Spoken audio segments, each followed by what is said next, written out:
السلام عليكم ورحمة الله وبركاته. معكم محمد المصري من كود 7 للبرمجيات.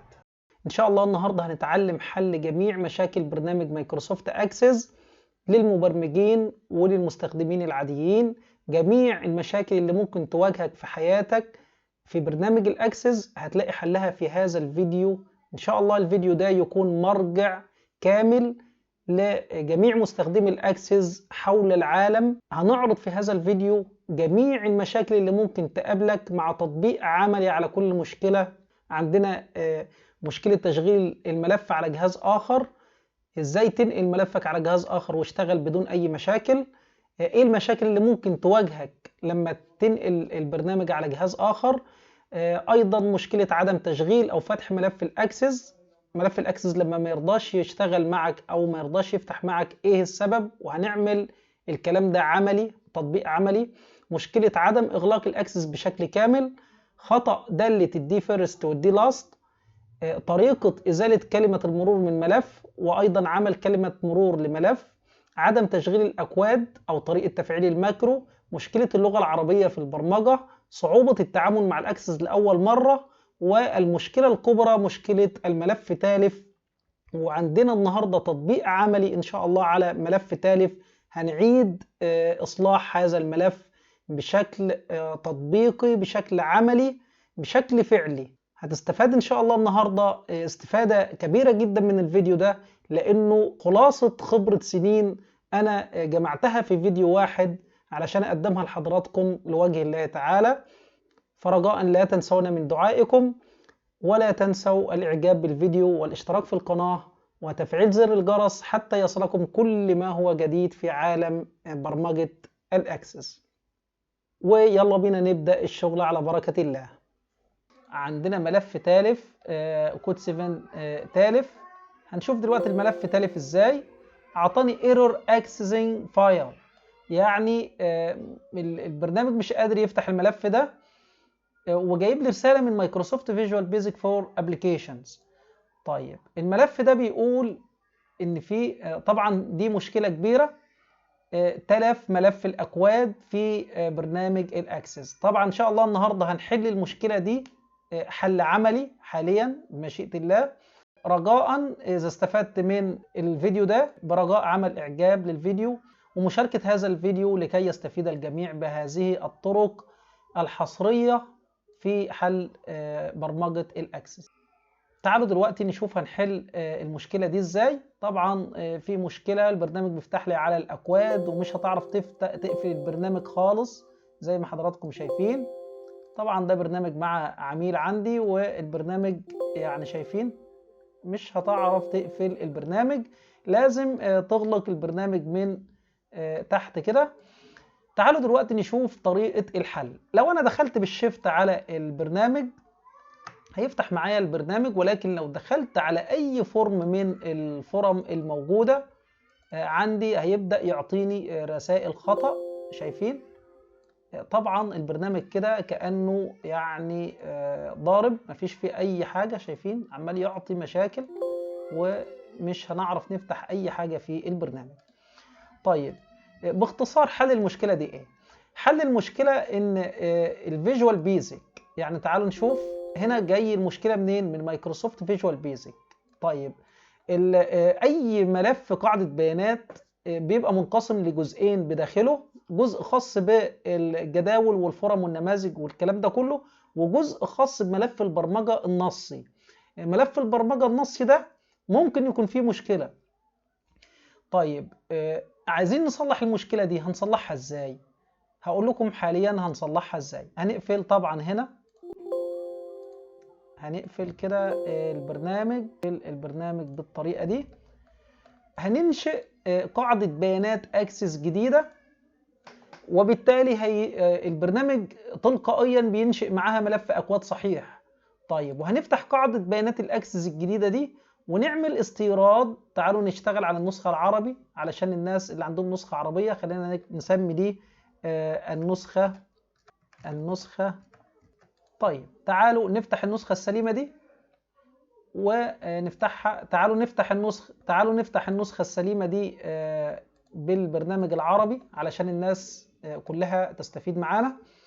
هنيجي نستورد كل حاجة في قاعدة البيانات التالفة. هنستوردها ازاي؟ هنضغط على بيانات خارجية، وهنضغط على مصدر بيانات أو مصدر بيانات جديد، وهنضغط من قاعدة بيانات، وهنختار من قاعدة بيانات Access، وهنحدد الملف التالف اللي عندنا Problems، وهندخل هنا على الكود 7 اللي هي الملف اللي ضارب، وهنستورد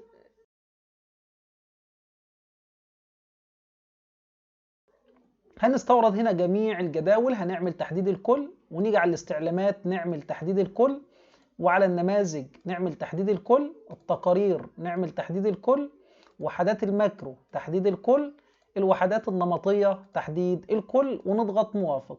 هيبتدي البرنامج يسحب عندي جميع الداتا اللي في الملف التالف ويحطها لي في قاعدة البيانات الجديدة. ولكن هنا أنا هستفيد بحاجة، إن ملف الأكواد هيتعمل من جديد بطريقة صحيحة، وهيستورد الأكواد كلها النصية المكتوبة في الملف القديم ويحفظها في الملف الجديد، وهتشتغل معايا الأكواد بطريقة صحيحة. هنشوف الكلام ده فعلي دلوقتي قدامنا، ولكن ننتظر لحين يتم استيراد جميع البيانات لقاعدة البيانات الجديدة. رجاء إذا استفدت من هذه الطريقة تعمل إعجاب بالفيديو ومشاركة للفيديو على قد ما تقدر، لكي يستفيد الجميع بهذه الطرق، ولكي لا تقف المعلومة عندك. كده قال لي خلاص تم استيراد كافة العناصر بنجاح. ممتاز. هعمل إغلاق، هلاقي كل الجداول نزلت عندي وكل الاستعلامات وكل النماذج. ولكن هنا بقى في حاجة، لو فتحت هنا أي نموذج عندي هلاقي النماذج كلها شغالة بطريقة كويسة جدا، وكل حاجة هتلاقيها شغالة معاك بطريقة صحيحة. شايفين؟ كل الأكواد اشتغلت معايا بطريقة صحيحة. طيب لو قفلنا البرنامج دلوقتي وشغلناه بقى، هيبتدي طبعا هنلاقي البرنامج ناقص فيه نقطة واحدة فقط. ايه هي؟ ان انا احدد اي فورم هيبدأ البرنامج يشتغل بيه. هضغط على اوبشنز او اعدادات، وهضغط على current database او قاعدة البيانات الحالية، وهضغط هنا واختار انا عايز اي فورم هو اللي يبدأ. هضغط على انتر يوزر اهو، ده اول فورم عندي في البرنامج. هضغط موافق، وهقفل قاعدة البيانات واشغلها من جديد. كده خلاص النسخة السليمة اشتغلت معايا، والبرنامج كده النسخة اشتغلت معايا زي ما حضراتكم شايفين. هنبدأ نشغل كده، النسخة اشتغلت معايا بفضل الله زي ما حضراتكم شايفين بطريقة صحيحة. وبكده نبقى شغلنا البرنامج واجتزنا الخطأ وصلحنا ملف الأكواد الخاص بالبرنامج. طبعا في صعوبة في تشغيل برنامج الأكسس لأول مرة. يعني أنا مثلا أول مرة أشغل برنامج الأكسس معرفتش أعمل فيه أي حاجة وقفلته تاني. هنفتح بالنسخة العربي. لو انت هتفتح الاكسس لاول مره هيتفتح معاك البرنامج على قاعده بيانات جديده، وللاسف مش هتعرف تكتب فيها اي حاجه. شايفين؟ مش هعرف اكتب اي حاجه. يعني لو دخلت على اي حاجه هنا مش هعرف الاقي اي حاجه موجوده. طيب وده بعكس برنامج الاكسل. يعني انا حاليا لو فتحت ملف اكسل جديد وشغلت ملف الاكسل، هبدا ان انا لو كتبت في اي مكان هيكتب معايا. لو كتبت في أي مكان هيكتب معايا داتا، وبالتالي أقدر أسجل داتا أو أقدر أحط أي حاجة في الملف. وده طبعا بعكس الأكسس اللي لازم تعمل قاعدة بيانات أو جدول للبيانات دي في الأول. طيب الفرق في ده إيه؟ إن الإكسل مش متخصص في قواعد البيانات، هو بيعتبر إن دي شيت أو شيت عادي هتكتب فيه. لكن الأكسس هو قاعدة بيانات متكاملة، بمعنى ان في تصنيف بقى لقاعدة البيانات. اقدر اعمل الحقل الاول حقل من نوع رقم، والحقل الثاني مثلا نصي، والحقل الثالث تاريخ. ممكن اعمل اي حاجة انا عايزها في الجدول. طيب الكلام ده بسيط جدا في الاول. يعني انت بمجرد ما عرفت تنشئ جدول خلاص هي مشكلة الاكسس بالنسبة ليك كبرنامج انتهت. تعالوا نتعلم على السريع ازاي ننشئ جدول. هنضغط على كلمة انشاء، وفي جدول وفي تصميم الجدول. هنشوف الاتنين على السريع. لو دوست على جدول، الموضوع بسيط جدا، هو انشاء لي حقل اسمه المعرف. المعرف ده معناه الاي دي. طب كلمة جديد دي معناها ايه، وكلمة انقر للاضافة معناها ايه؟ ببساطة جدا كلمة جديد معناه ان الحقل ده هو حقل تلقائي، يعني هيعمل لي ترقيم تلقائي 1 2 3 4. وكلمة جديد يعني أنا دلوقتي في حقل جديد، يعني أنا لسه هكتب حقل جديد. طيب انقر للإضافة، انقر لإضافة حقل. يعني أنا لو محتاج حقل تاني جنب المعرف هضغط، هيقول لي أنت عايز الحقل نوعه إيه؟ نوعه نص ولا رقم ولا رقم كبير ولا عملة ولا تاريخ. شايفين في يعني تفصيل شوية عن الإكسل. هنا الأكسس بيطلب منك إنك تحدد له بس نوع الحقل، فأقول له نص مختصر، فسمه لي حقل واحد. لو أنا عايز أسيبه باسم حقل واحد هسيبه، لو عايز أكتب مثلا اسم الطالب هكتب اسم الطالب واضغط انتر. خلاص كده انا عندي حقل اسم المعرف وحقل تاني اسمه اسم الطالب. ولو محتاج اضيف حقول اخرى هضغط بنفس الطريقة.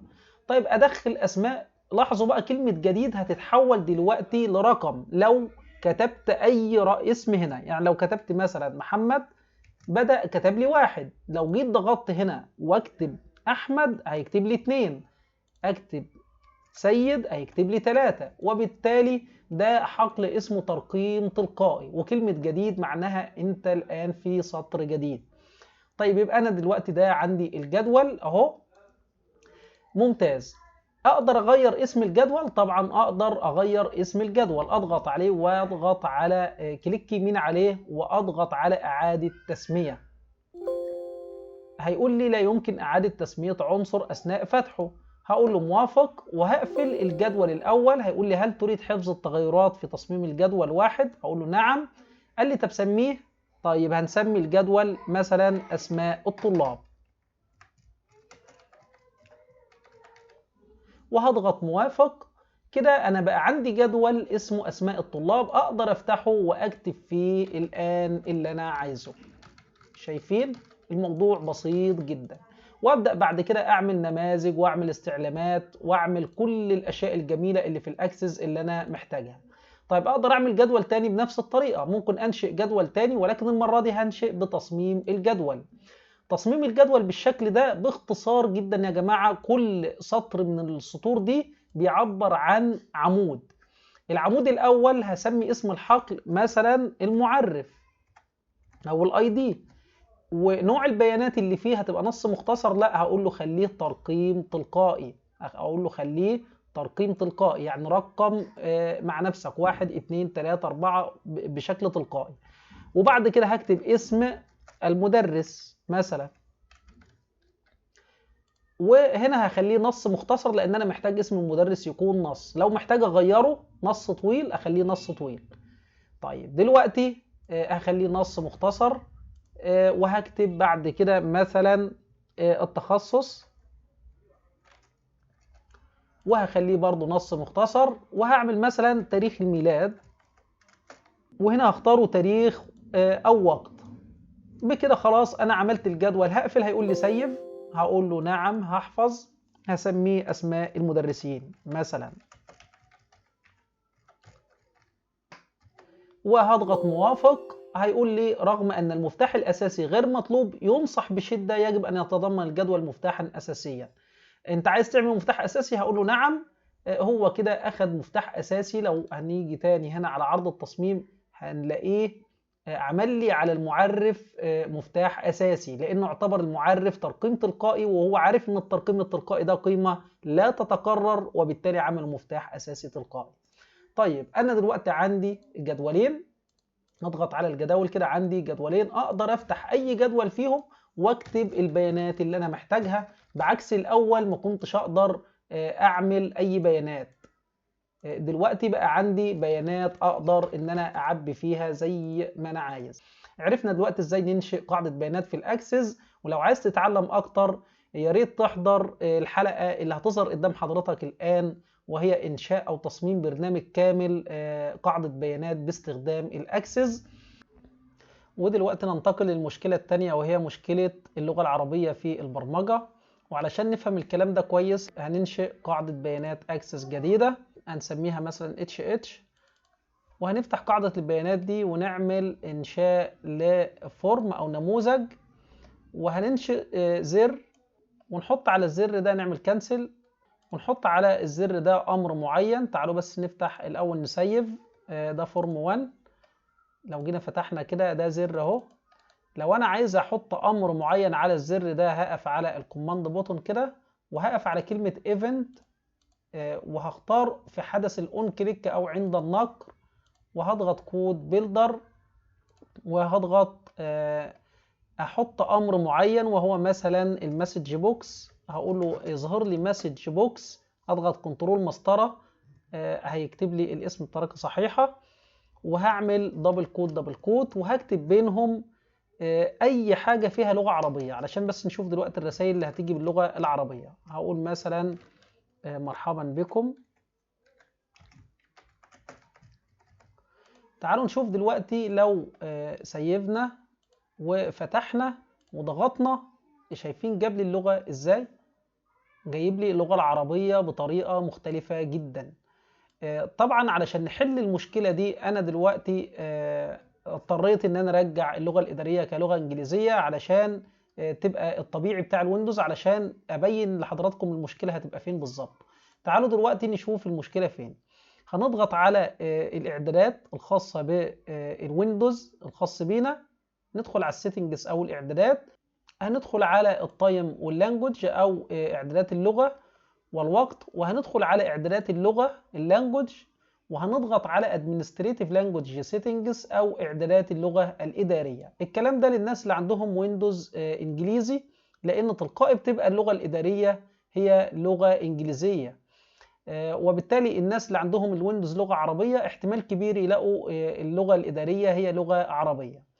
طيب الناس اللي عندهم اللغة الإنجليزية هي لغة إدارية اللي هي هنا، هنضغط فقط على كلمة Change System Local أو تغيير اللغة المحلية، هنلاقيها هنا إنجليزي.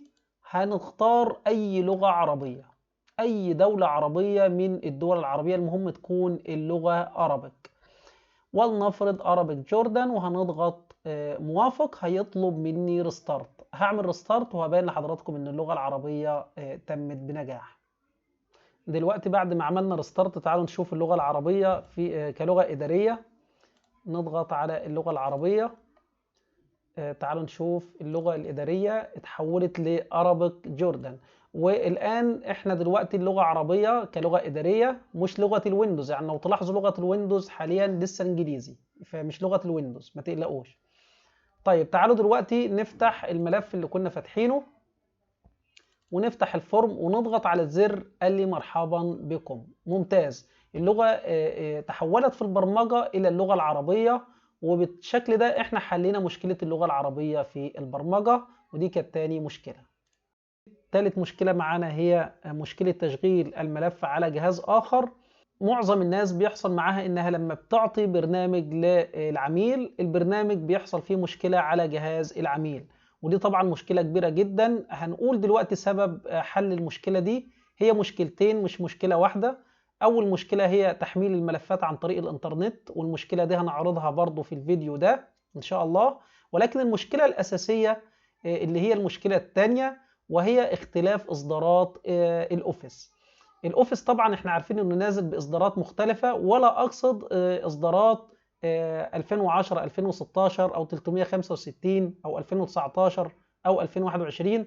أنا لا أقصد الترتيب ده، ولكن أقصد نواة 32 أو 64. الإصدارات المختلفة من الأوفيس، وهي إصدار 32 نسخة 32 بت ونسخة 64 بت. والكلام ده غالبا مش هيحصل في قاعدة البيانات العادية اللي هي اكسس دي بي، ولكن هيحصل بشكل واضح في قواعد البيانات المحمية اللي هي معمولة بنظام اكسس دي اي كملف تنفيذي. وهنشوف الكلام ده بطريقة عملية جدا وواضحة دلوقتي حالا. هنشوف الكلام ده. انا حاليا عندي نسختين اوفيس، نسخة 2010 32 بت ونسخة 365 64 بت. وهنشوف دلوقتي ان الملف العادي هيشتغل على الاثنين. يعني لو شغلته حاليا بنسخة 32 هيشتغل معايا، مش هيعطيني اي مشكلة، وهيقول لي الاوامر بتاعتك شغالة تمام. لو شغلناه بالنسخة الثانية 64 بت، تعالوا نشغل بنسخة ال 64 بت، اشتغل معايا وبرضه هيقول لي الاوامر بتاعتك شغالة تمام. يبقى انا حاليا مفيش عندي مشكله في قواعد البيانات العاديه اللي بامتداد اكسس دي بي، يعني الامتداد بتاعها اي سي سي دي بي. طيب امال فين المشكله؟ المشكله لما نعمل البرنامج نحفظه كقاعده بيانات. تعالوا نشوف كده سيف از كقاعده بيانات، تنفيذيه اكسس دي اي. طيب الكلام ده تعالوا نشوف دلوقتي نحفظ. هنحفظ اتش خليها اتش عادي ونقول له سيف، اتحفظت.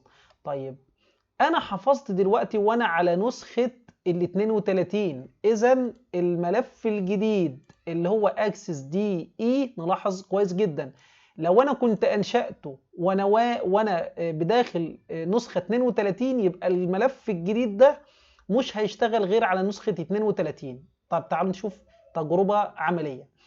نفتح البرنامج حاليا اللي هو الجديد ده بنسخة ال 32 ونشغل، هيشتغل معانا ممتاز، مفيش فيه أي مشكلة. طب تعالوا نشغله بنسخة ال 64. قال لي تم إنشاء قاعدة البيانات هذه بواسطة إصدار ال 32 بت. طيب ممتاز جدا. يعني أنا عندي المشكلة بتظهر لما بنشئ ملف تنفيذي اللي هو اكسس دي اي. لما بنشئه على نسخة ال 32 لازم تكون النسخة اللي هيشتغل عليها 32. ولو انشأته على نسخة ال 64 زي ما هننشئ دلوقتي، تعالوا نفتح العادي، مش هنفتح طبعا ده، هنفتح قاعدة البيانات العادية، ولكن هنفتحها بنسخة ال 64 وهننشئ، هنحفظها سيتم إجراء تحويل برمجي الملف غير قابل للتنفيذ اللي هو اكسس دي اي. هنضغط عليها ونضغط حفظ باسم، وهنسميها مثلا كي كي ونضغط حفظ. تعالوا نشوف دلوقتي ان الكي كي اللي احنا انشأناه اللي هو ده كي كي اكسس دي اي مش هيقبل يشتغل على نسخة ال 32. شايفين؟ ما اشتغلش على نسخة ال 32 وقال لي قاعدة البيانات دي تم إنشائها ب 64 بت. يبقى ده أكد الكلام اللي احنا قلناه. تعالوا نشغلها دلوقتي بنسخة ال 64، هيشتغل بنسخة ال 64 مفيش أي مشكلة، والأوامر هتشتغل معانا بطريقة كويسة. إذا ده كان حل لمشكلة عدم تشغيل البرنامج على جهاز آخر. قلنا إن الاختلاف بيبقى في اختلاف نسخة الأوفيس من 32 بت ل 64 بت والعكس، وبيكون في قاعدة البيانات التنفيذية مش بيكون في قاعدة البيانات العادية. ننتقل الآن إلى مشكلة عدم تشغيل الأكواد، وده بيرجع لسبب عدم تشغيل الماكرو على الأكسس أو عدم تفعيل الماكرو. فدلوقتي هنعرف طريقة تفعيل الماكرو. هنفتح قاعدة البيانات العادية وهنضغط على كلمة ملف ونضغط على خيارات ونضغط على مركز توثيق أو إعدادات مركز التوثيق، وهنضغط على إعدادات الماكرو. لو لقينا تعطيل كافة وحدات الماكرو زي كده، تعالوا نشوف. أعطيني تحذير أمان، لقد تم تعطيل بعض المحتوى النشط، وطبعا ده بنسميه الشريط الأصفر اللي هو تمكين المحتوى. تعالوا دلوقتي نشغل الماكرو، مش شغال. وعلشان افعل الماكرو اما هضغط تفعيل الماكرو او هضغط على ملف. لو ان ده مش ظاهر، يعني خلي ان ده مش ظاهر كده، هضغط على ملف واضغط على خيارات وهضغط تاني على مركز التوثيق، اعدادات مركز التوثيق، اعدادات الماكرو، وهضغط تمكين كافة وحدات الماكرو او بالانجلش enable all macros، وهضغط موافق. وبالتالي الاكواد هتبدأ تشتغل، بس بعد ما اقفل البرنامج واشغله تاني. اشغل البرنامج تاني وهلاقي ان الاكواد اشتغلت معايا بطريقة صحيحة. بكده نبقى عرفنا طريقة تشغيل الماكرو. والآن سنأتي لطريقة حذف كلمة مرور من على ملف أكسس، وبالتالي هنتعلم ازاي نعمل كلمة مرور على ملف أكسس وحذف كلمة المرور من على الملف. تعالوا دلوقتي نفتح نفس الملف اللي كنا شغالين عليه. لو جيت دلوقتي أنشئ كلمة مرور، هيقول لي لازم يكون عندك exclusive use، يعني استخدام حصري للنسخة، او تكون فاتح بوضع استخدام خاص. طيب الكلام ده نعمله ازاي؟ تعالوا نبدأ باللغة العربية او الانجليزية، اي نسخة فيهم. اشغل البرنامج وهبدأ افتح، اجيب كلمة open او فتح، وهشوف البرنامج اللي عندي فين. يعني انا حطيت البرنامج ده حاليا مثلا MS Access Problems وال HH. قبل ما افتح بقف فقط على البرنامج اللي انا عايز اعمل له نسخة، بقف فقط على البرنامج واضغط على السهم اللي جنب كلمة Open واختار Open Exclusive. وهنشوف برضو الكلام ده في النسخة العربية هنعمله ازاي. طبعا هضغط واضغط على الشيفت. لو كانت النسخة بتدخل على فورم معين لازم ادخل على الشيفت علشان ادخل على وضع التصميم. لو ما كانش فيه فورم معين النسخة تدخل عليه، وبنختار ازاي فورم معين النسخة تدخل عليه من هنا من الاعدادات والكرنت داتابيس او قاعدة البيانات الحالية، وبنختار اي فورم عندي قاعدة البيانات تبدأ تفتح عليه. طيب مش هنختار حاليا، وتعالوا نشوف في النسخة العربي ازاي الكلام ده بنعمله. برضو هنفتح بالنسخة العربي وهفتح هنا على الفايل او الملف وهضغط على فتح، وهنا هختار استعراض، وهاجي من هنا اقف على ال HH واضغط برضو على السهم اللي جنب كلمة فتح وهضغط على فتح خاص، ولكن برضو هضغط على الشيفت لزيادة التأكيد واضغط على كلمة فتح خاص. هيبدأ البرنامج يفتح معايا بوضع الفتح الخاص، وفي الحالة دي اقدر انشئ باسورد او كلمة مرور. وهنضغط على كلمة معلومات وهنضغط على تشفير باستخدام كلمة مرور، وهننشئ كلمة مرور ولنفرض 1 2 3، وهنا 1 2 3 وهنضغط موافق. قال لي لا يتوافق التشفير باستخدام تشفير الكتابة مع تأمين مستوى الصفوف. هنتجاهل الكلام ده وخلاص كده احنا أنشأنا كلمة مرور للملف. فهنيجي نفتح دلوقتي الملف، هيقول لي أدخل كلمة المرور 1 2 3. خلاص الملف فتح معايا. طيب كده احنا أنشأنا كلمة مرور للملف. أنا دلوقتي عايز ألغي كلمة المرور دي. هبدأ برضو أفتح الملف بنفس الطريقة اللي هي طريقة الشيفت. أضغط على الشيفت وأدخل كلمة المرور وأضغط على الشيفت وأضغط موافق. البرنامج فتح معايا. هضغط على فايل وأفتح الملف تاني. أفتح الملف تاني كفتح خاص. هجيب استعراض وهضغط على الملف واجي هنا على الأسهم واختار فتح خاص وأنا ضاغط على الشيفت، وادخل الباسورد تاني وانا ضاغط على الشيفت.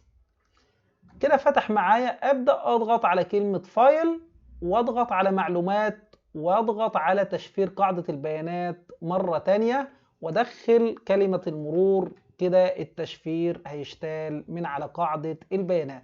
كده خلاص انا شلت كلمه المرور من على قاعده البيانات. تعالوا دلوقتي نفتح ونتاكد ان مفيش عليها كلمه مرور. فتحت قاعدة البيانات بدون كلمة مرور. كده أنا حذفت كلمة المرور من على قاعدة البيانات زي ما حضراتكم شايفين. في دالة دي لاست ودي فيرست، والدالتين دول فيهم مشكلة كبيرة جدا، وهي باختصار الكلام لأن طبعا الكلام كتير جدا عن الدالة دي وفي الدعم بتاع مايكروسوفت، ولكن كان في مقالة في الدعم الخاص بمايكروسوفت عن المشاكل الدالة دي لاست ودي فيرست، بس مش قادر ان انا اوصل لها في الوقت الحالي، ولكن هحكي لكم اللي كان في المقال. باختصار ان دالة دي فيرست او دي لاست هي بتأتي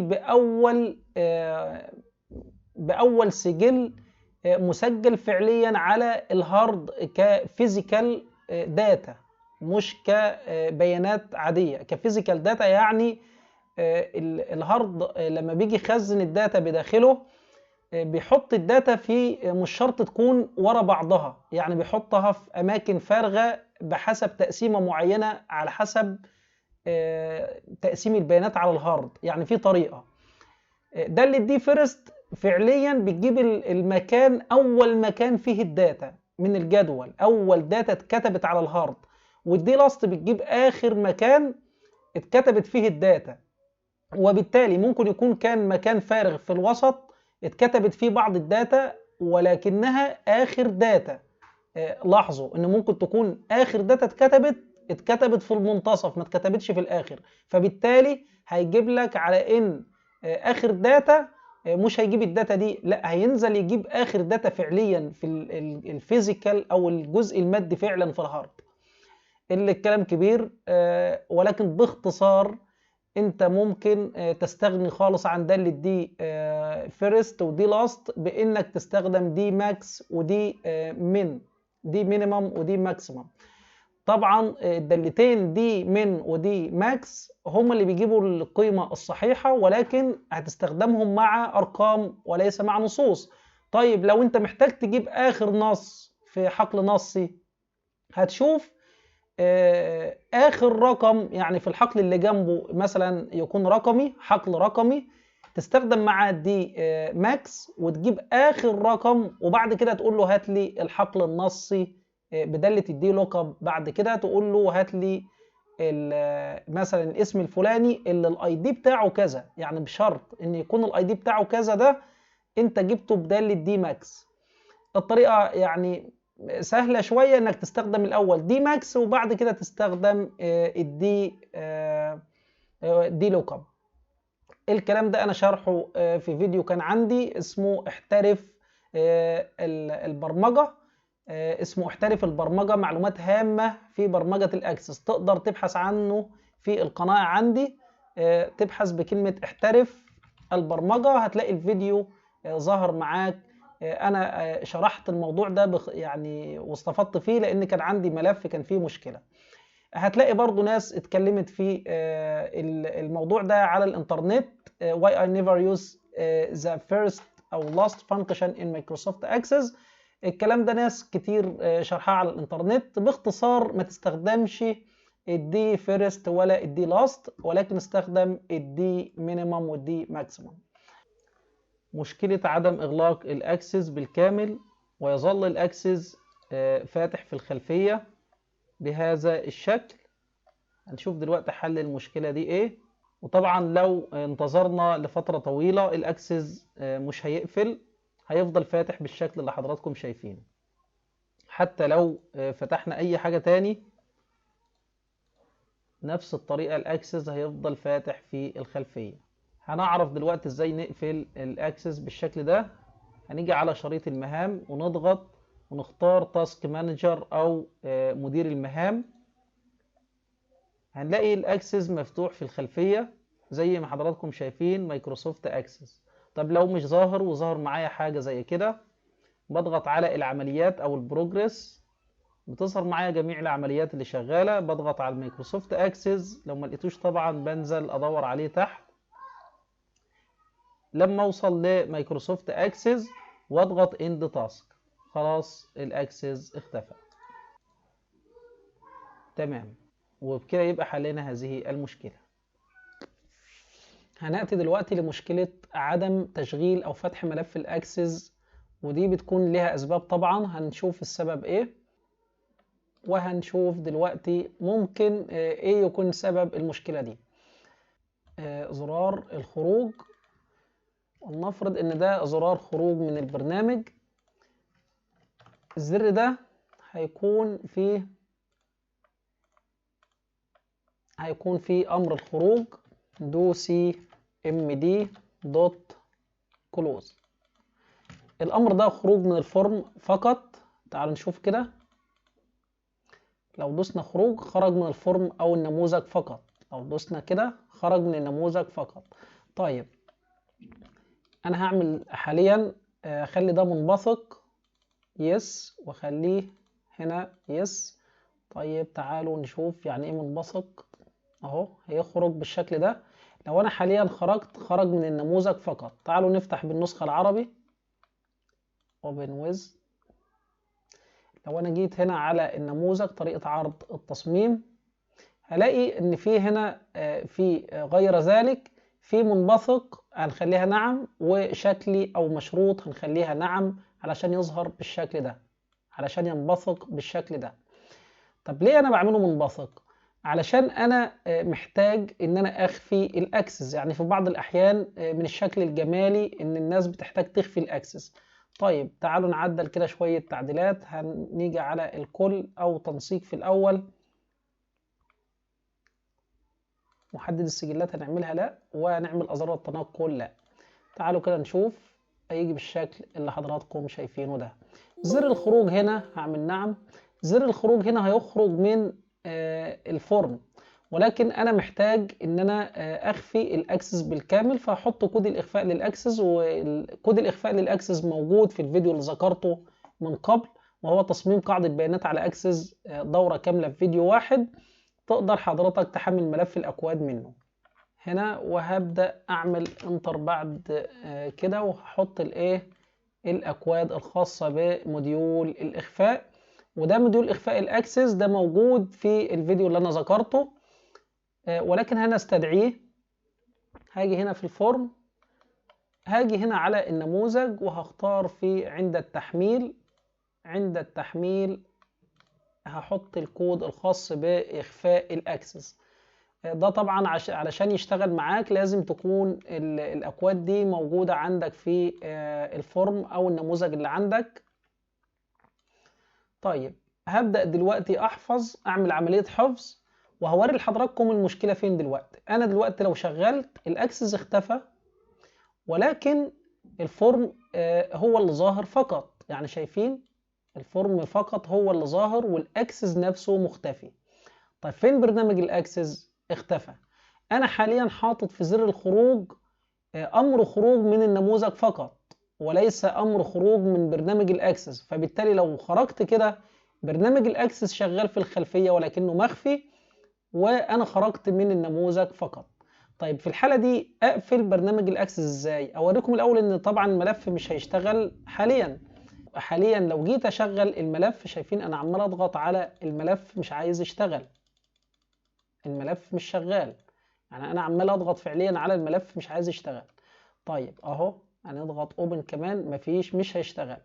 طيب في الحالة دي اقفل البرنامج ازاي؟ طبعا الناس بتضطر تعمل ريستارت علشان يشغل البرنامج. لا، حاليا هبدأ اعمل كليك يمين واختار تاسك مانجر او مدير المهام، وهدخل على العمليات هنا وهشوف الاكسس فين.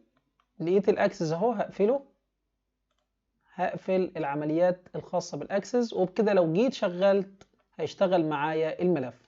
طيب المشكلة كانت فين؟ المشكلة كانت في انك خافي الاكسس وعامل هنا امر خروج من النموذج فقط. طبعا ده لازم يكون امر خروج من البرنامج بالكامل. امر خروج من البرنامج بالكامل هيبقى application.quit. ده امر اغلاق للبرنامج بالكامل. تعال نشوف كده الموضوع هيتحل ولا لا. كده لو انا ضغطت خروج البرنامج قفل، واقدر افتحه تاني هيفتح معايا بكل سهولة ومفيش اي مشكلة. كده خلاص البرنامج يقفل ويفتح معايا مفيش اي مشكلة.